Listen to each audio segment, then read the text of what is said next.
బాల్యదినం నుండి కూడా నేను దేవాలయానికి వెళ్ళేదాన్ని. మేము 9 మంది పిల్లలే. మా తల్లిదండ్రులకి అయితే మా నాన్న లేదు.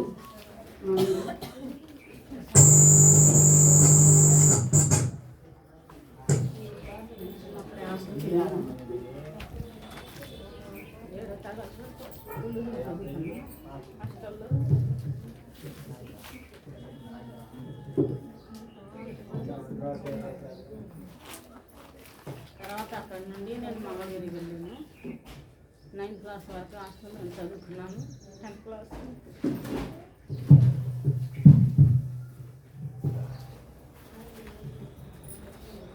10th క్లాస్ కూడా ఇంటి దగ్గర నుండి వెళ్ళాను. 10th క్లాస్ వరకు చదువుకున్నాను. ప్రార్థనలో ఉండేదాన్ని. మా మామయ్య కూడా పాస్టర్ గారు. ఆయన ఎప్పుడు ప్రసంగాలు పరమగీతాలు రాగడి గురించే ప్రార్థన చేసి చెప్తూ ఉండేవాళ్ళు. రక్షణ సాక్ష్యం అది మాత్రం తెలియదు. అలాగా ప్రార్థనలో ఉంటూ ప్రార్థనలో కూర్చునే వాళ్ళం, పాటలు పాడేవాళ్ళం. కానీ దేవుని గురించి నాకు తెలియదు. అంటే నాలో చోటు లేదన్నమాట దేవునికి. అయితే ఇంకా కుటుంబ ప్రార్థన కూడా పెట్టేవాడు. శర్మలో వెళ్ళేవాళ్ళం అనమాట. ప్రార్థన కూడా పెట్టేవాళ్ళు. అయితే మేము అప్పుడు టీవీలు ఉండేవి. వారానికి ఒకసారి సినిమాలు వచ్చాయి కదా, ఇంకా అవి చూసి ఇంకా వెనకాల దారిలో వెళ్ళేవాళ్ళం ఇంట్లోకి. ఎక్కడి నుండి వచ్చారంటే ఎక్కడికి వెళ్ళలేదు అని మళ్ళీ తెలియనట్టుకు వచ్చి కుటుంబ ప్రార్థనలో కూర్చునేవాళ్ళం. పాడటం మొత్తం ఆయన ప్రార్థన చేసేవాళ్ళు. కుటుంబంలో చిన్న వాక్యం పెట్టి అయినా కానీ నాకు తెలియలే, నా పలు తెలుగులో అమ్మ మొద్దుదాన్ని అన్నమాట. నేను 10th క్లాస్ కూడా ఫెయిల్ అయిపోయాను అన్నమాట. కంఫర్ట్లోని నా ఆలోచనలు నా తనకు చెట్టుకొని దేవునికి నేను దూరం అయ్యాను. నాకు అర్థమైంది అంటే అప్పుడు అర్థం కాలేదు. అయితే మా మామయ్య నా భర్త వాళ్ళ తండ్రి గారు మా అన్నయ్య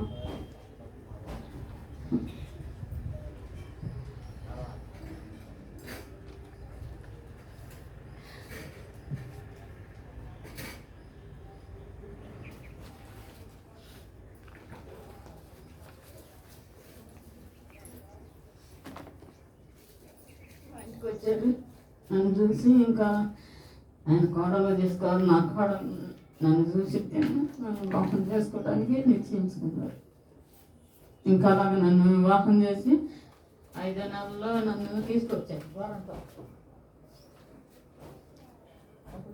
మాకు పాస్టర్ గారు వాక్యం చదువుతున్నాడు. గొనవతి అయిన భార్య దొరుకుతారు. గొనవతిని తీసుకొచ్చాడు దేవుడు.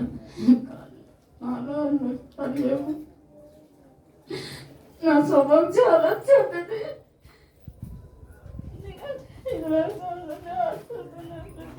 కొంచెం చిన్న స్టెప్ వేసేసాను, రాంగ్ స్టెప్. కానీ దేవుని కృపను బట్టి నేను అలాంటి స్థితి నుండి మళ్ళీ వెనక్కి తీసుకున్నాను. కాబట్టి గుణవతైన భార్య దొరుకుతారు. గట్టిది వచ్చిన కానీ అమూల్యమైందని ఆయన వాక్యం చెప్తే, ప్రభు నేను కొన్ని లక్షణాలు కలిగి ఉండాలి, అయ్యా మంచిగా ఉండాలి అని నేను అప్పుడు అర్థం చేసుకున్నాను అన్నమాట. వాక్యం అప్పుడు దేవుడు నాతో మాట్లాడేది. అప్పుడు నాకు 18 సంవత్సరాలు, 18వ సంవత్సరం అన్నమాట. 17వ సంవత్సరం ఆఖరిలో పెళ్ళయింది. ఇంకా నేను అలాగా అనుకున్నాను, వదిలిపెట్టాను. అయితే మన సహవాసం గోరంట్ల యహోనయ్య గారు వచ్చారు అప్పట్లో. దేవాంటి యహోనయ్య గారు వచ్చి వాక్యం చెబుతుంటే ఇంకా మా ఇంట్లో వాళ్ళం ఎవరం ప్రార్థనకి వెళ్ళేవాళ్ళం కాదు, వెళ్ళేవాళ్ళం కాదనమాట. లేకుండా ఇంట్లోనే వాళ్ళు ఆదివారం కూడా పనికి వెళ్ళేవాళ్ళు, పొలం పనికి. కాకపోతే నేను కూడా బయటకు వెళ్ళేదాన్ని కాదు. ఇంటి నుంచి బయటకు వెళ్ళడానికి రోజు వెళ్తే పొలం వెళ్ళేవాళ్ళం, లేకపోతే ఇంట్లోనే ఉండేవాళ్ళం. మా చేను ఉంది కాబట్టి పొలాలు వేసుకున్నాం కాబట్టి ఇక పనికి వెళ్ళేవాళ్ళం అన్నమాట. వచ్చేవాళ్ళం సాయంత్రం ఇంటికి. అంతేగాని విధానం మాకు లేదు, ప్రార్థన లేదు. అక్కడ ప్రార్థన చేస్తున్నారు వదినోళ్ళ ఇంట్లో, సురేష్ వదినోళ్ళ ఇంట్లో, ఆంటీ వాళ్ళ ఇంట్లో ప్రార్థన పెడుతుంటే ఇంకా మా అమ్మ వచ్చి ఇంకా అడిగింది, ప్రార్థనకి వెళ్ళమ్మా, ఆదివారం ఇంట్లో ఉండవు ఏంటి అంటే, ఇంకా ఎవరుగా మా అత్తమ్మోళ్ళు ప్రార్థనకి నేను అని చెప్పాను. ఇక్కడ ఎవరు వీళ్ళు వెళ్ళరు కదా, నన్ను కూడా వెళ్ళరు అంటే ఏం కాదు పందిలాగా తిని కొనుక్కుంటున్నావా ప్రార్థనకి వెళ్ళకుండా. ఇంకా ఆ మాట నాకు పట్టుకుంది అనమాట.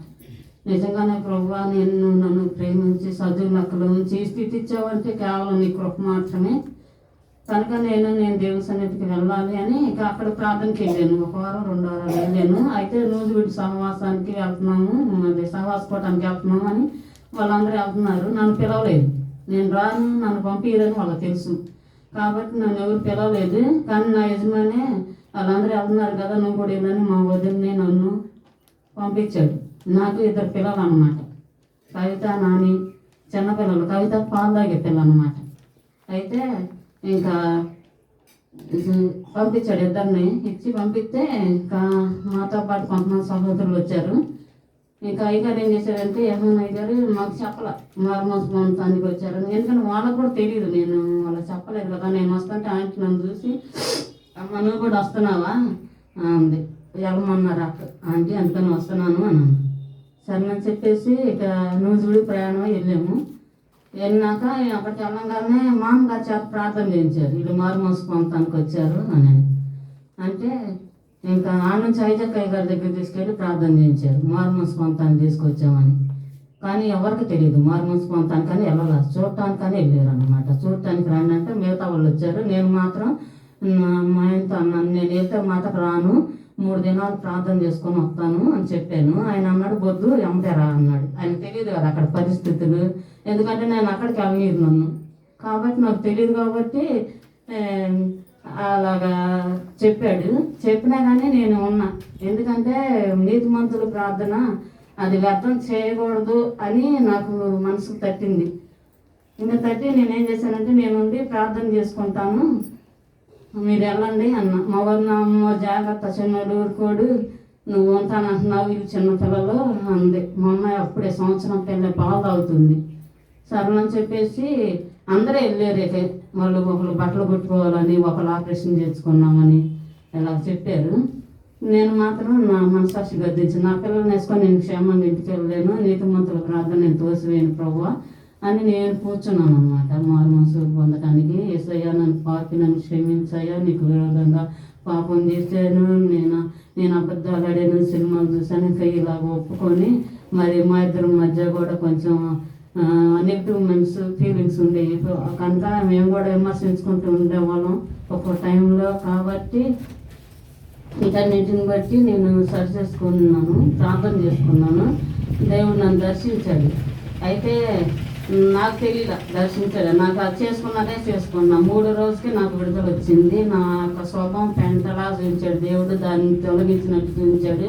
ఆ తర్వాత జీవగ్రంథంలో నా పేరు ఉందని నేను చెప్పిన మాటను బట్టి కృపాకర్ అయ్య గారు చెప్పారు, ఆ పాప వెలుగుతూ ఉంది. 3 రోజులు నేను స్నానం చేయలేదు, తలదొంకోలేదు, అన్నం కూడా ఒక పూట ఆంటీ నాకు వండి పెట్టింది, తిన్నాను.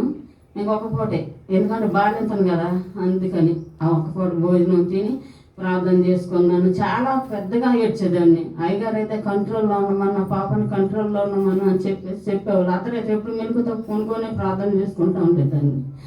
అలాగా దేవుడు నాకు రక్షణ భాగ్యం కలిగిస్తాడు. మా అమ్మగారు అయ్యారు, ఇంకా నాకు ప్రార్థన చేశారు. మామగారి దగ్గర తీసుకెళ్ళారు ప్రార్థన చేయించడానికి. ఇంకా తీసుకెళ్తే, అమ్మ నేను ఇంకెక్కడికి బయటకు వెళ్ళను కదా, ఎందుకంటే మారుమనసు పొందితే పరలోకం వెళ్తారన్నారు. అందుకని నేను మారుమనసు పొందే కదా, నేను ఇక పరలోకం వెళ్తాను, ఇంటికాడ ఉండి వాక్యం చదువుకుంటాను, ప్రార్థన చేసుకుంటాను, ఎక్కడికి వెళ్ళను అనుకున్నాక ఇంకా తీసుకొచ్చారనమాట. తీసుకొస్తే ఇంకా ఇంతకు సరిపెట్టుకో మా పాప అని నాకు ప్రార్థన చేశారు. ఒక్క మాటే నాకు గుర్తుంది, అయ్యగారు వాళ్ళ అమ్మగారు.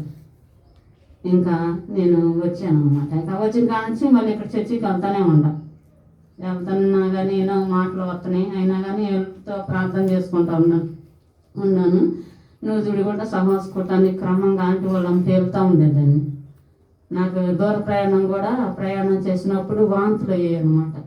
ఇక్కడ ఎక్కితే అక్కడ కళ్ళు మూసుకొని విజయవాడలో దిగేదాన్ని, విజయవాడలో కళ్ళు మూసుకుంటే నూజివీడులో దిగేదాన్ని. ఇంకా అలాగ ఉండేదాన్ని. చాలా నమ్మకంగా ఉండటానికే ప్రయత్నం చేస్తూ ఉండేదాన్ని.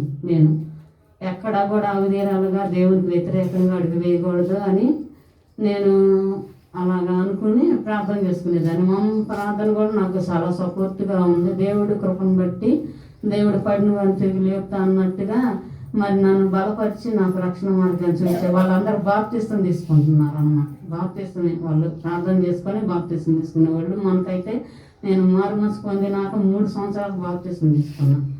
2000 సంవత్సరంలో 1997లో మారుమనసు పొందటానికి దేవుడు నాకు చూపాడు. అప్పటి నుండి నేను సహవాసాన్ని విడిచిపెట్టలేదు. ఎన్ని సాధనలు వచ్చినా సంఘం చాలా చెదరైపోయినా కానీ దేవుడు నన్ను విడిచిపెట్టలేదు.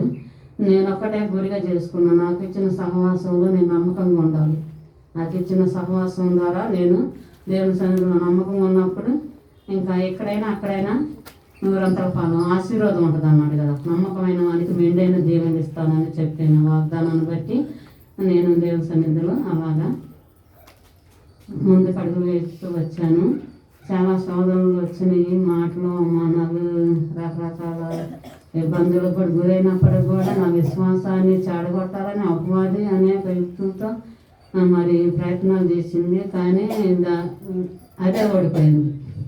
దేవుడు నాకు చూపించాడు నా మీద ఎవరు ఎలాగ మాట్లాడారో, ఎవరు ఎలాగ రహస్యమైన పనులు చేశారు అవన్నీ కూడా దేవుడు నాకు అర్థం చేశాడు. ప్రభువులను క్షమించాయా, వాళ్ళను లేపాయా అని నేను మాత్రం ప్రార్థన చేసుకున్నాను. ఎలాగా దేవుళ్ళను బలపరుచుకుంటే సహవాసం ద్వారా ముందుకు తీసుకొచ్చాడు. ఇలాగా నేను మరి ప్రార్థన వెళ్ళటానికి కూడా మార్గం సరళం చేశారు. మా అత్తగారు కూడా కొంచెం బాధపడింది, గుంటూరు వస్తుంటే ప్రార్థనకే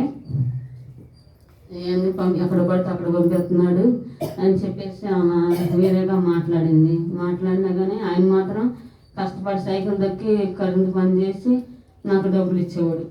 నేను సహవాసుకోవడానికి బయలుదేరి ఉండగానే తెచ్చిచ్చేవాడు. జాగ్రత్తగా వెళ్ళు, పిల్లలు పెట్టుకొని నువ్వు తిను, జాగ్రత్త రిట్రీట్లకు కూడా పంపించేవాడు. ఇంకప్పటి నుంచి రిట్రీట్లకు కూడా వెళ్ళేదాన్ని.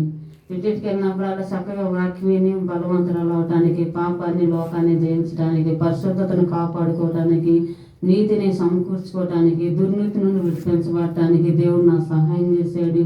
నా వల్లే అందరూ నా రక్త సంబంధులు అందరూ మారాలని వాళ్ళు ఇప్పుడు చాలా ఆశ్చర్యంగా ఉంటారు.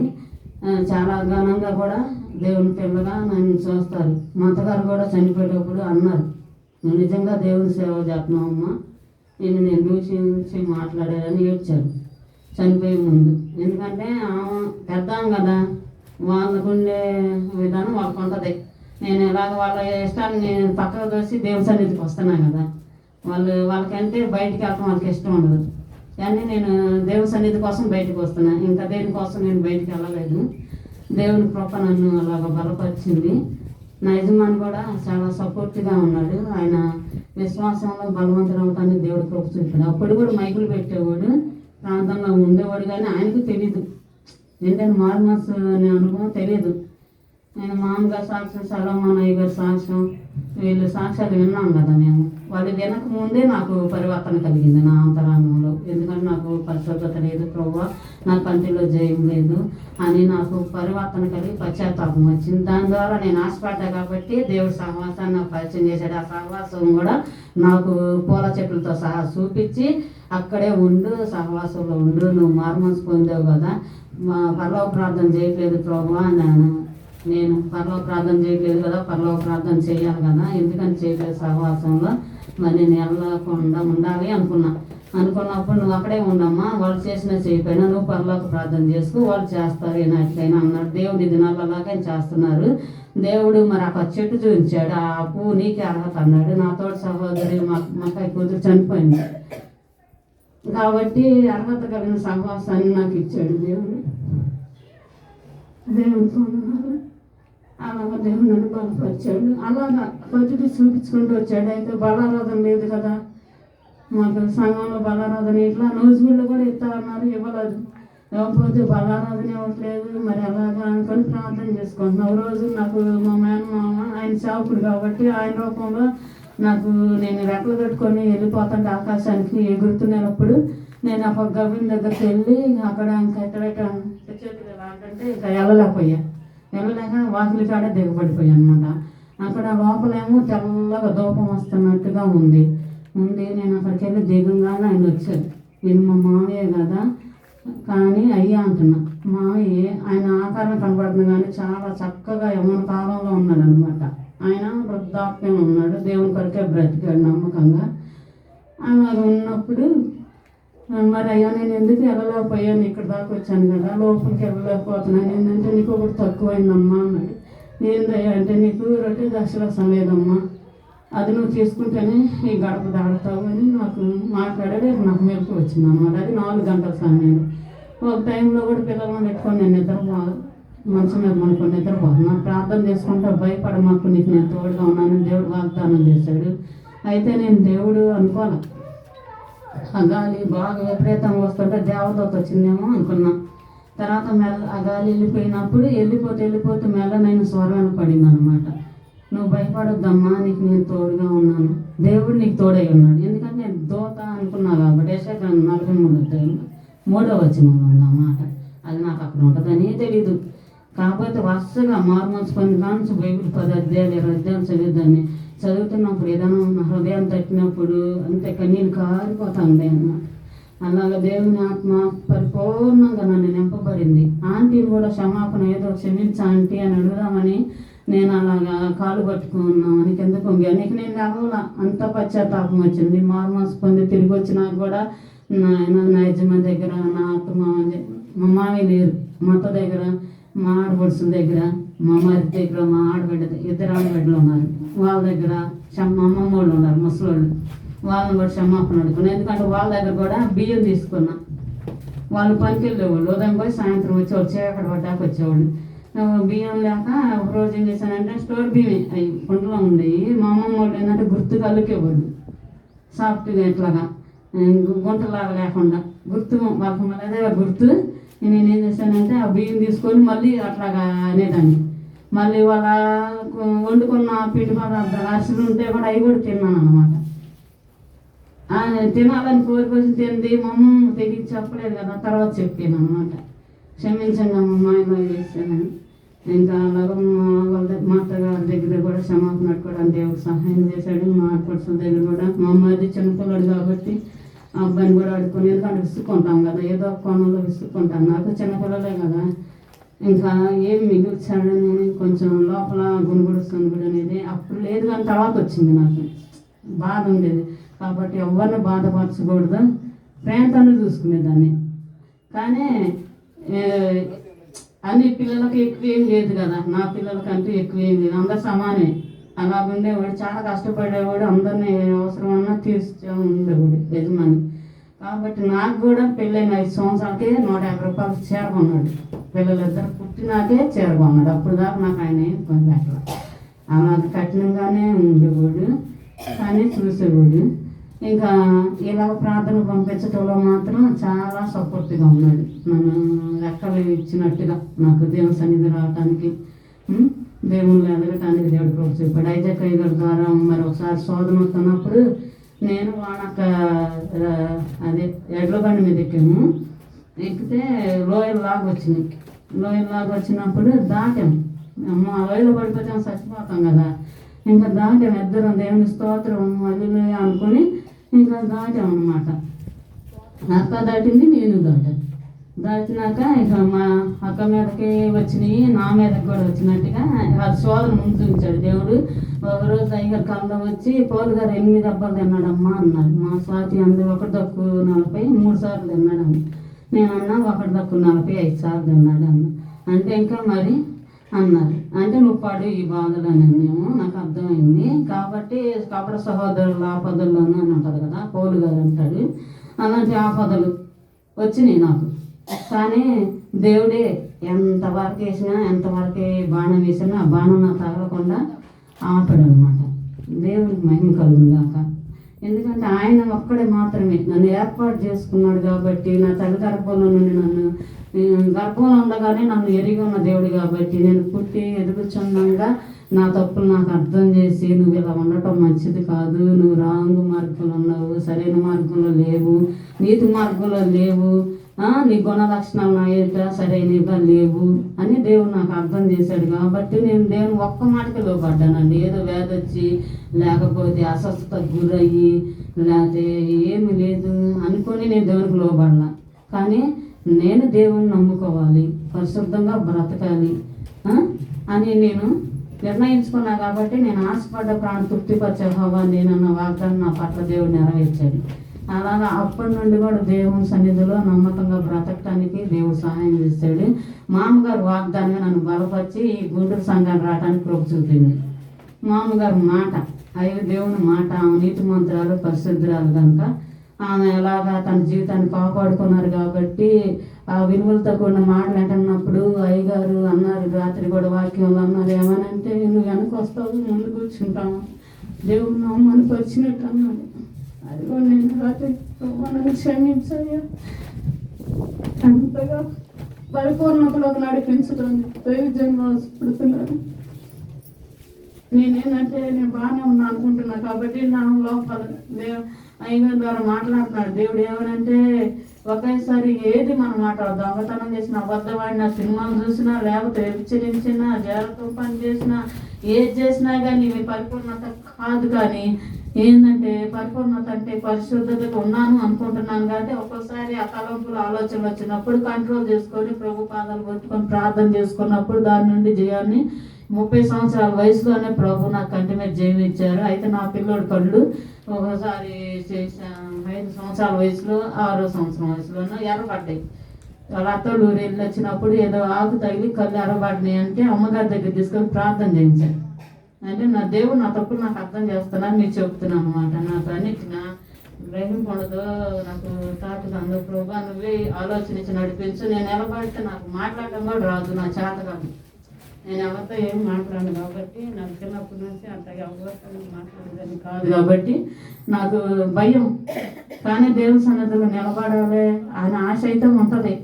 కానీ భయం కూడా లేకుండా దేవుడే నన్ను బలపరిచాడు. అప్పుడు అమ్మగారు ప్రార్థన చేయండి, మా పిల్లాడి కళ్ళు ఎర్రగా ఉండయి, ఎలర్జీ వచ్చిందంట అని అంటే అప్పుడు అమ్మగారు ప్రార్థన చేశాడు, ప్రభా ఈ పాప కళ్ళు ముట్టాయా స్వస్థపరచు అని ప్రార్థన చేశారు అన్నమాట. ఇదేంది బాబు చేయమంటే అమ్మగారు నాకు అలా చేస్తుంది అని నేను జయించానని మా అయ్యగారికి కూడా చెప్పాను. చచ్చిపోయిన దాకా జయం రాదన్నాడు. అంటే అదేందట అంటున్నారు, ఏమన్నా దేవుడే చూసుకుంటాడు అన్న. ఒక దినాన్ని పిలిచి నాకు అమ్మ నువ్వు సిద్ధపడ్డావు కానీ ట్రైన్ ఎక్కలేదు, ట్రైన్ వెళ్ళిపోయింది అన్నారు. అంటే అయ్యగారు నాన్నగారు తాతగారు నన్ను చాలా ప్రేమించేవాళ్ళు, మా అమ్మగారు కూడా.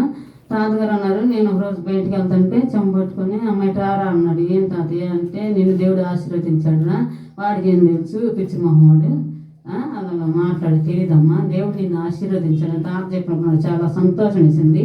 నాలో ఏది లేదు అయ్యగారు, నాలో ఏ పాపం లేదు, నేను బాగున్నాను అని అన్నప్పుడు ఏం మరి నువ్వు బండి ఎక్కలేదు కదా, నువ్వు విడిచిపెట్టబడ్డావు అని అన్నారు. ఆ మాట తాతయ్య గారు విన్నారు కాబట్టి తాతయ్య గారు నాకు తెల్లారి పిలిచి ఆ విధానం నాకు తెలియపరిచినప్పుడు నాకు చాలా సంతోషం వేసింది. దేవుడు అలాగా నన్ను రక్షించుకొని సహవాసంలో నిలబడి ఉండటానికి, సహవాసాన్ని విడిచిపెట్టకుండా ఉండటానికి, నా పిల్లలు నా యజమాని కూడా సహవాసంలో ఉండటానికి కృప చూపాడు.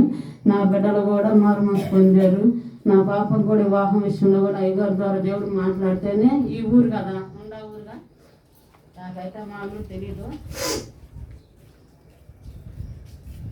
వాళ్ళ నాన్న తెలీదు, వాళ్ళ అమ్మ ఒక్కతే తెలుసు నాకు. ఆమె ప్రార్థనకు వచ్చేటప్పుడు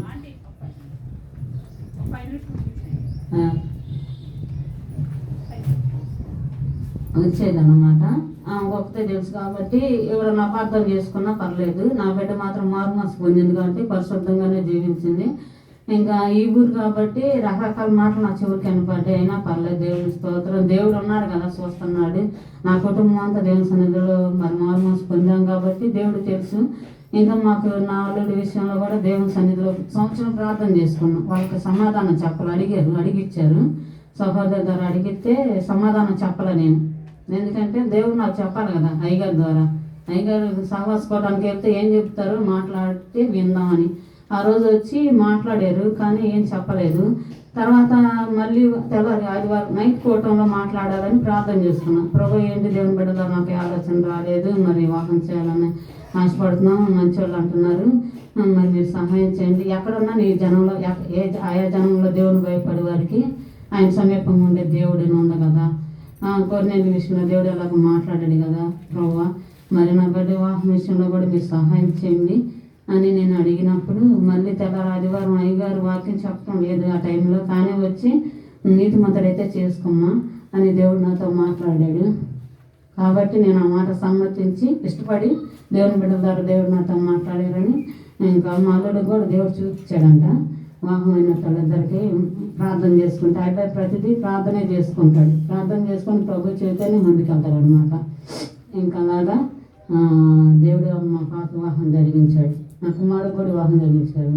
మా కుటుంబం కొరకు కూడా ప్రార్థన చేయండి. మా పిల్లలందరూ కూడా దేవుని సన్నిధిలో ఈ సహవాసంలోనే నా బిడ్డలు వర్ధిల్లాలని నేను ఆశపడుతున్నాను. అలాగే ఎదగాలని అమ్మగారు నా కోసం ప్రార్థన చేశారు. దేవుని బిడ్డల ప్రార్థన నాకు ఎప్పుడు తోడుగా ఉంది. అమ్మగారు నా పక్షాన్ని నుండి మాట్లాడారు. నాకు చాలా సంతోషం వేసింది. కనుక అనేకమైనవి వచ్చినా కానీ నిందలు అవమానాలు వచ్చినా తట్టుకోవడానికి దేవుడు కృప ఇచ్చాడు. అందుని బట్టి దేవుని స్తోత్రాలు చెల్లిస్తున్నాను. మీ అందరికీ నా హృదయపూర్వక వందనాలు. అందరికీ వందనాలు.